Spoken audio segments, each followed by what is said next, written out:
Hey, GutFoxx here. This isn't Madden. Shocking, I know. Yesterday I talked about Battlefront and other games I'm getting into. Here's some highlights of mine.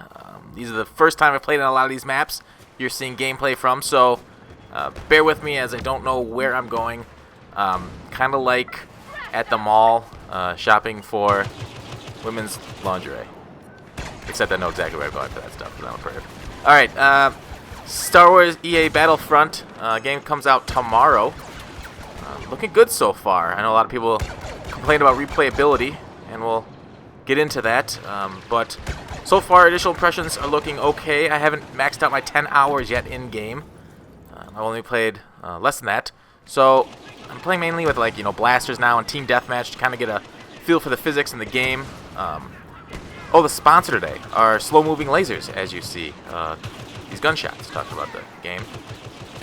So make sure and lead your targets at a distance. But GutFoxx, how do you kill the women and children? Well, you just don't lead them as far. You know, I played Deathmatch and then the kill the hero mode where you go after, there's a whole bunch of people going after one hero, and then whoever has the most kills as a hero wins at the end. And we'll see if that survives the month after release. I'm not so sure. There will be maybe people will just flock to Team Deathmatch and Walker Assault, or the hero mode. You know, there's one where you got heroes playing against heroes, and this one, Hero Hunt. But I don't know. The Hero Hunt was pretty fun. But the game does tend to forget certain modes after a while, and people aren't interested. We'll see. That is one of the gun stats.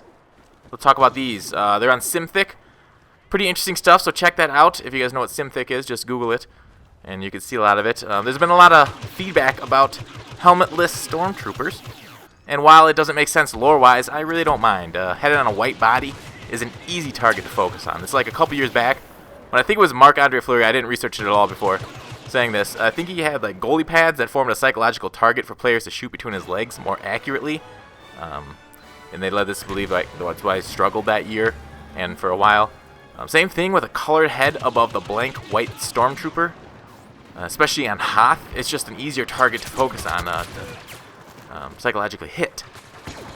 But so far, I think my biggest disappointment right now is with weapon customizations and the lack of them.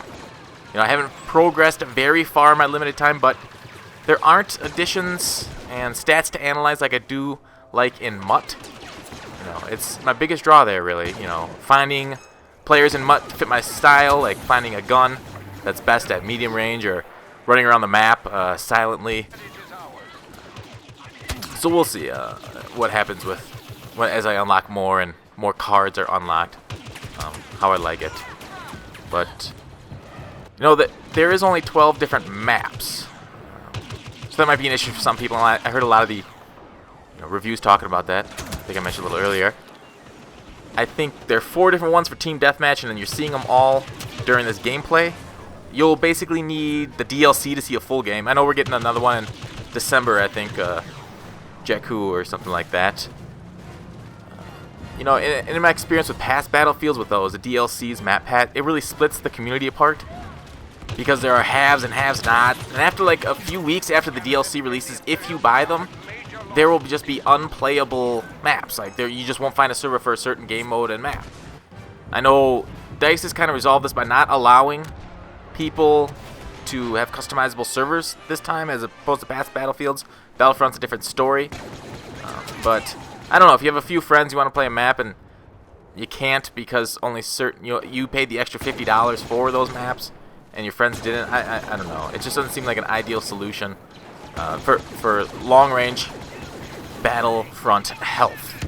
You know, you make more money in the short term on the DLC, but you might not in the long term when people aren't having fun because there just aren't the population of players playing on servers or new maps. But back to that lack of diverse maps. In previous games, people only liked a couple different maps and only played a couple anyways, so if they have amazing maps, only having a few aren't a big deal. But what continues to confuse me is that DICE knows people like small, confined deathmatch, and they continue to make these wide open maps. I just don't get this. Where is the Nuketown for Battlefront? It's a damn shame they couldn't look at their server numbers and design another no-shar canals for this game.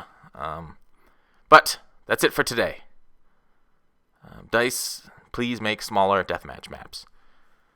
Thanks for watching. Call to action. I'll see you tomorrow.